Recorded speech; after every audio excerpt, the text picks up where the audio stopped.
Fala investidor, fala investidora, como que vocês estão? Espero que estejam todos muito bem. E hoje eu estou gravando aqui um vídeo que é para a saga que eu faço aqui no canal dos meus investimentos da minha carteira e claro, eu vou divulgar aqui para vocês o quanto que eu recebi de rendimentos e dividendos nesse mês e claro, vou mostrar aqui para vocês os aportes e todo o racional por detrás da minha operação financeira. Além disso, eu vou tratar aqui com vocês um pouco de uma operação que eu não gravei, mas que eu vou fazer com vocês aqui ao vivo também, que é o lançamento de opções. Então, se você tem interesse em tudo isso e claro, quer acompanhar uma carteira de investimentos com dinheiro real, se inscreva aqui no canal, não esqueça de curtir o vídeo e claro, eu tô aqui com uma meta de bater 2.000 inscritos e quando eu completar essa meta, eu vou fazer uma live com um pouco a respeito da psicologia financeira, a respeito de métodos de investimento e claro, eu vou tratar sobre diversos assuntos que envolvem a nossa liberdade financeira. Portanto, eu conto aqui com a sua inscrição novamente e claro, sem mais delongas, vamos pro vídeo.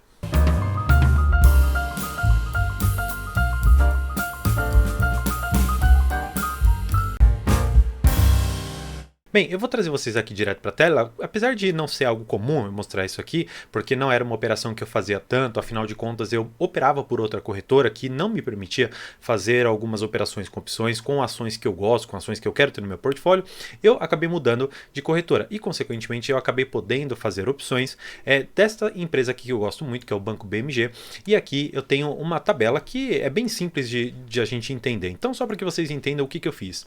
No começo do mês eu lancei 1.800 opções para comprar o Banco BMG, caso ele ultrapassasse aqui o valor de R$2, aí fica aqui R$1,99, eu recebi no total de R$72 e aqui eu tive um desconto de imposto de renda, exatamente porque as opções, o ganho que você tem delas é tributado em 15%, portanto você tem que fazer o recolhimento. Claro, lembrando sempre que nós temos ali que as DARFs elas só são permitidas, só você consegue emiti-las a partir de R$10, abaixo desse valor você não consegue, só que, por exemplo, se eu tivesse feito uma opção aqui e eu tivesse, sei lá, por exemplo, R$7, o que eu ia fazer? Eu ia juntar esses R$7 com o próximo mês, que eu imagino, por exemplo, eu faça R$7 de novo, então agora eu tenho 14, eu consigo efetivamente lançar uma DARF em relação a essas operações. O que importa é que você faça a declaração dentro do ano fiscal, né? Considerando ali 1º de janeiro até 31 de dezembro, e aí você fica ok com a receita, não tem nenhum problema. Lembrando sempre que você tem que fazer a indicação na DARF, ou pelo menos é recomendado você fazer até para controle da opção. Porque quando você estudar um pouco mais de opção, e eu vou aqui fazer um vídeo no canal a respeito disso, você vai perceber que essa letrinha aqui no final, ela tem a representatividade de um mês específico e, consequentemente, você consegue ter um controle a partir dessas letras. Mas, sem muita delonga a esse respeito, eu não fui exercido nessa opção, porque se nós pegarmos a cotação do Banco BMG, nós vamos aqui para a minha tela, o Banco BMG, ele fechou aqui ó, em R$2,04. Eu vou mudar a cor aqui para ver se a gente consegue chegar nessa plataforma. Ficou aqui em R$2,04. Portanto, não ficou abaixo ali dos R$2 e eu apenas embolsei esse prêmio que eu consegui ali nas minhas operações. Então, eu não fui exercido, eu apenas ganhei aquele valor e isso efetivamente ficou na minha conta. O que, por outro lado, você deve estar pensando tá bom, depois que você fez essa operação aqui, o quanto que você ganhou esse mês? Talvez isso aqui fique um pouco pequeno, mas eu vou ampliar aqui para vocês, que eu recebi neste mês aproximadamente aqui R$1.500. Então foram aqui esses R$1.500 que eu recebi e muito disso foi fruto exclusivamente dos meus fundos imobiliários. Mas houve aqui vamos dizer, um não recorrente porque as ações elas não têm essa recorrência tão clara em pagamento de rendimentos ou de dividendos.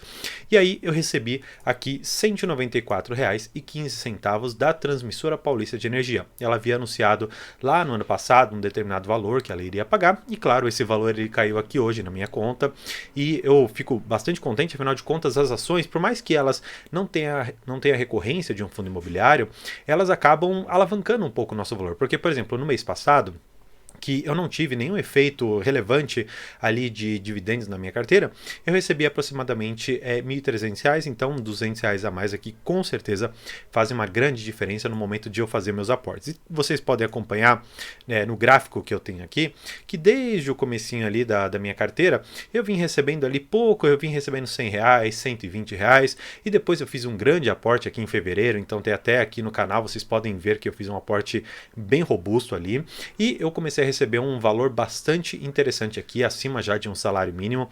Então isso fez com que eu mudasse um pouco as minhas metas aqui de investimentos. Mas o que acontece? Eu tenho, e eu vou mostrar aqui para vocês, uma meta de alcançar pelo menos R$ 200 mil investidos até o final desse ano, e falta alguma coisa aqui na casa dos seus R$ 27.400. O que eu tinha de expectativa para quando eu alcançasse uma meta de um salário mínimo recorrente dos meus fundos imobiliários? Eu ia passar a proporção de 70% de fundos imobiliários e 30% em ações, diferentemente do que eu tinha antes, que era de 80% em fundos imobiliários e 20% em ações. Só que o que acontece? Como eu fiz um aporte muito robusto em fundos imobiliários para que eu alcançasse logo essa meta, eu acabei ficando um pouco desbalanceado nesse sentido. Então, se olharmos aqui, os fundos imobiliários eles representam hoje 86% da minha carteira e, por outro lado, as ações representam aqui 14%. Então, estamos vendo aqui a quantidade no gráfico de cada um, e vocês podem ver a questão da rentabilidade de uma coisa e outra. Vocês podem estar imaginando, poxa André, você é um péssimo investidor, você está perdendo muito dinheiro com IRB, muito dinheiro com VIA. Só que se olharmos efetivamente, eu vou colocar aqui o mouse aqui em cima para você ver uma coisa. Eu tenho R$ 4.000 em IRB e eu tenho aproximadamente R$ 3.600 em Via Varejo. Se efetivamente formos olhar para o quanto de dinheiro eu estou perdendo aqui, é um valor importante e significativo para mim, só que ele não é o grosso da minha carteira. Tanto é que se olharmos para outros fundos imobiliários, para outras ações, nós vamos perceber que valores mais robustos foram aplicados em outros segmentos e que eu não tive uma perda patrimonial tão grande. Algumas eu até estou ganhando, mas claro, na maioria o mercado ele anda caindo. Então, se você for se recordar, eu comecei a investir ali em julho de 2021 e naquele momento a bolsa estava no seu máximo histórico, bateu ali os 130, 131 mil pontos. Então, desde então, eu vim investindo consistentemente e vim pegando toda essa queda do mercado, tanto no lado das ações como dos fundos imobiliários. O IFIX também estava para mais de 3.100 pontos e hoje está na casa ali dos seus 2.800, 2.900 e não consegue sair muito dessa banda. Então, de uma certa maneira, eu peguei o mercado na alta e comecei a investir desde então e vim colhendo essas quedas aqui, mas que para mim elas não significam absolutamente nada. Afinal de contas, eu estou comprando bons investimentos, estou comprando bons fundos imobiliários e ações para que eu tenha a construção do meu portfólio de investimentos de uma forma extremamente robusta e eficiente. Agora, olhando aqui especificamente para a questão dos investimentos, o que eu pretendo fazer nesse mês? Eu pretendo fazer a compra de alguns fundos imobiliários e também a compra de algumas ações, especificamente aqui a Transmissora Paulista. Por quê? Vamos olhar aqui o gráfico dela e algo que eu quero mostrar especificamente para vocês, sem fazer uma análise gráfica efetivamente. Eu quero apenas mostrar algo que aconteceu no mercado e que provavelmente vai acontecer de novo, e eu quero colher esses frutos, seja do lado da valorização da ação, seja também no lado dos ganhos que essa empresa vai ter com, por exemplo, o reperfilamento do RBSE, com as RAPs que vão vir provavelmente dos leilões de transmissão que essa empresa vai ganhar. Então isso é muito interessante para mim. O que aconteceu? Aqui mais ou menos em março, abril de 2022, houve uma nota técnica que fez o reperfilamento do RBSE da Transmissora Paulista. E isso, consequentemente, trouxe para os investidores a perspectiva de uma empresa muito mais saudável. E aí o que acontece? A empresa estava lateralizando nesses R$ 23, R$ 22 e de repente disparou aqui para quase 26, com uma alta de mais ou menos 12,5%. Então, o que eu enxergo para o médio e longo prazo? Existe ali dentro da empresa o reperfilamento e a partir de julho de 2023 nós teremos um acréscimo muito robusto na RBSE desta empresa e consequentemente nós traremos para dentro do caixa da empresa um valor bastante robusto. Dessa forma, portanto, eu acredito que essa lateralização ela será muito igual quando nós tivemos aqui atrás essa questão da RBSE que estava um pouco conturbada e quando efetivamente os números desse reperfilamento acontecerem, eu acredito que haverá uma alta também expressiva nesse sentido. Hoje o mercado talvez não esteja enxergando o potencial da Transmissora Paulista. Por quê? Eles enxergam de uma certa maneira essa empresa que não havia pago dividendos tão robustos, que estavam ali na casa dos seus 4, 5%, não vão conseguir fazer um pagamento tão interessante por conta do leilão de transmissão que vai acontecer logo mais e que vai ser um dos maiores leilões que nós teremos. E existe sim um risco de a empresa ela precisar fazer uma capitalização, emitir debêntures ou até novas ações para que ela consiga entrar nesses leilões e ganhar uma parte grande, um lote interessante. Mas, independentemente disso, olhando para um longo prazo, essa empresa ela tem algo que eu acho extremamente interessante, que é uma consistência. Se olharmos aqui, o quanto que a empresa já lateralizou para trás, o quanto que ela cresceu, tudo isso nós podemos perceber aqui. Claro, aqui nós tivemos a pandemia e tudo mais, só que desde então a empresa subiu aqui 80%. Por que disso? Porque a empresa ela mostrou uma reestruturação, porque a empresa mostrou que ela tinha uma capacidade de crescimento, e isso dentro do setor de transmissão, considerando a sua margem alta e lucros bastante interessantes, aliado a uma política de dividendos de 75% do seu lucro líquido, eu acho importante você enxergar essa empresa como uma potencial pagadora de dividendos, talvez no médio e longo prazo, talvez para 2023, 2024, que serão anos de expansão por conta desses leilões, seja o momento ideal de você fazer parte dessa empresa.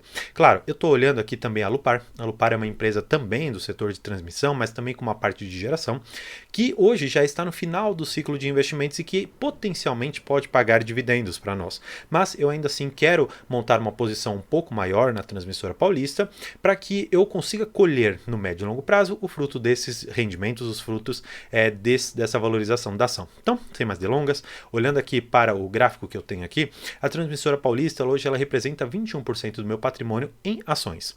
Já na parte de fundos imobiliários, eu quero fazer alguns acréscimos. Na verdade, eu quero melhorar um pouco minhas posições. Eu até pensei em comprar um pouco do MXRF aqui, só que o que acontece? Ele não está no momento ideal. Por quê? Se olharmos efetivamente aqui para o preço que eu estabeleci, eu vou até diminuir para que a gente consiga enxergar, eu estabeleci aqui um valor de compra de mais ou menos R$10,10. E ele está hoje aqui em vermelho, ele está aqui para mim com um indicador negativo de 27 centavos. Ou seja, significa que ele está 27 centavos mais caro do que o preço teto que eu me propus. E olhando para todas as outras ações que eu tenho aqui no meu portfólio, todas as outras estão com um indicador verde, ou seja, eles estão indicando aqui para mim que existe a possibilidade de entrada em cada um deles de uma forma tranquila abaixo do meu preço teto. Então, olhando para essa situação, eu vi qual que era o fundo imobiliário que eu tinha uma posição um pouco menor. E aí, olhando especificamente para isso, eu tenho o XPSF, tenho o GGRC, tenho o Vino, fundos imobiliários que são muito bons, que eu gosto, que tem uma perspectiva interessante dentro da minha carteira, mas que, claro, ficaram um pouco para trás por conta de eu ter feito investimentos muito mais pesados, por exemplo, em TRX, BLMG, o Veritá, o RBRL, enfim, fundos imobiliários que têm uma estratégia de investimentos que eu gosto bastante. E, claro, VISC, que acabou sendo incluído mais tarde no meu portfólio, mas que, claro, veio junto com aquele aporte grande que eu fiz, que gerou aqui alguma coisa na casa de R$15 mil investidos nesse fundo. Então, qual que é a estratégia que eu tenho para este momento? Eu particularmente quero aumentar minha posição em XPSF, em GGRC e em Vino. Só que eu vou fazer um aporte no geral dos fundos imobiliários aqui de R$1.000. Eu tenho aproximadamente hoje 4 mil para fazer o investimento, considerando o valor que eu aporto mensalmente, mais aquilo que eu recebi de rendimentos e dividendos. E outros R$3.000 eu vou aplicá-los exclusivamente em Transmissora Paulista. E se sobrar algum dinheirinho, sempre acaba sobrando ali um troquinho ou outro, pode ser que eu coloque alguma coisa mais em XPSF. Mas vamos aqui direto então para minha tela, para que a gente possa fazer esses aportes, e eu vou começar aqui primeiro pela Transmissora Paulista. Então, vamos ali em TRPL4, no lote fracionário. Tá bom, vamos ver aqui. Eu quero ver mais ou menos como que estão as ordens. Então eu vou colocar no book aqui de ordens para que eu tenha mais ou menos uma noção de como está sendo negociado. Então tem uma diferença bem pouca aqui de 2 centavos entre as ordens, então não é nada grande. Então eu vou colocar aqui R$22,45 para ser um preço intermediário.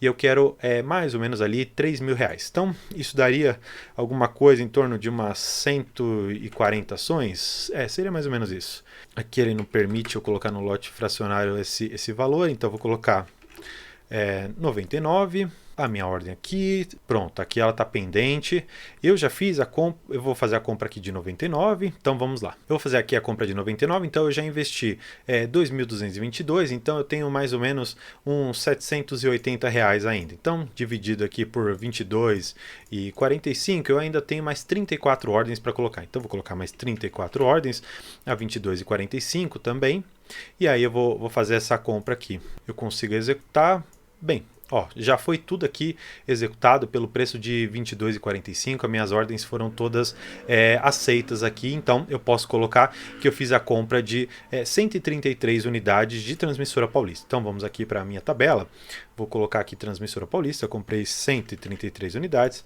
por R$22,45 na data de hoje, 25/4 de 2023. Então, mais uma vez, fiz aqui a compra, ó, já aumentou bastante aqui a qualidade do portfólio, porque agora eu tenho bastante em transmissão e tenho BMG, que é o banco que eu aposto aqui para as minhas ações, e agora vamos fazer a compra dos fundos imobiliários. Como eu comentei, eu tenho interesse em comprar o XPSF. Então vamos ver aqui, vamos também ver na lista de ordens como que as coisas estão. Vamos ver aqui, ó, R$ 7,07, R$ 7,08, não tem uma diferença grande. Então eu quero comprar R$ 500 dessa ação. Eu vou comprar mais ou menos aqui, deixa eu ver, 50, 75 ações? Não. Vou colocar aqui, ó, 71 papéis de XPSF. E eu vou comprar a mercado mesmo, porque é uma diferença bem pouca entre uma ordem e outra. Vou colocar aqui, ó, tá aberto a R$ 7,08. Aqui o book mudou um pouquinho do valor, mas eu vou deixar essa ordem aqui aberta. Agora eu vou colocar o GGRC11, que é um outro fundo imobiliário que eu gosto bastante. Vamos ver aqui o book de ordens para ver como é que ele tá. Também tem uma diferença bem baixa entre um e outro. Eu quero comprar R$ 250, é um fundo que talvez eu não consiga comprar tanto, então vão ser só duas cotas aqui dele. Executado também. Por fim, eu vou comprar o Vino 11. Vamos ver também a questão das ordens, se está tudo certo. Pois bem, vendo aqui, ó, tem uma diferença pouca entre eles também. E aí eu vou fazer a compra de mais ou menos aqui uns R$ 300 para compensar um pouco do que eu tinha lá atrás. Vamos ver se eu consigo fazer essa compra aqui. Bem, tem aqui alguma ordem aberta, tudo mais, e vamos ver efetivamente quanto dinheiro que ainda me resta aqui para ver se eu consigo. Ó, eu tinha R$ 4.059 e eu gastei R$ 4.008. Vamos ver aqui quanto que nós temos ainda para gastar. Então eu tinha R$ 4.059,17 menos os R$ 4.008,16. Então, eu tenho mais ou menos R$ 51 para gastar. Então, eu vou voltar aqui para o XPSF11. E aí, eu vou fazer mais algumas compras aqui. Ó. Eu pedi para colocar 7,8, então eu vou colocar em 7,8. Eu tenho mais R$ 51 aqui para colocar, então eu vou colocar aqui em 49. Colocar mais uma vez minha assinatura eletrônica para que eu consiga comprar. Bem, minhas ordens ali de XPSF estão abertas e basicamente essa é a movimentação que eu fiz dentro da minha carteira de investimentos e eu espero que você tenha gostado desse vídeo, um pouco aqui de como eu aplico, um pouco de como eu faço a gestão de risco do meu portfólio, como que eu faço análise de investimentos e claro, se você gostou, não esqueça de se inscrever no canal, não se esqueça de curtir e claro, lembrando da minha meta de 2.000 inscritos e eu vou ter uma live aqui com vocês que eu vou abrir para perguntas, vou abrir para análise até de carteira de vocês, se vocês tiverem interesse e por isso eu conto com a inscrição. Então, por hoje é isso. Muito obrigado e tchau.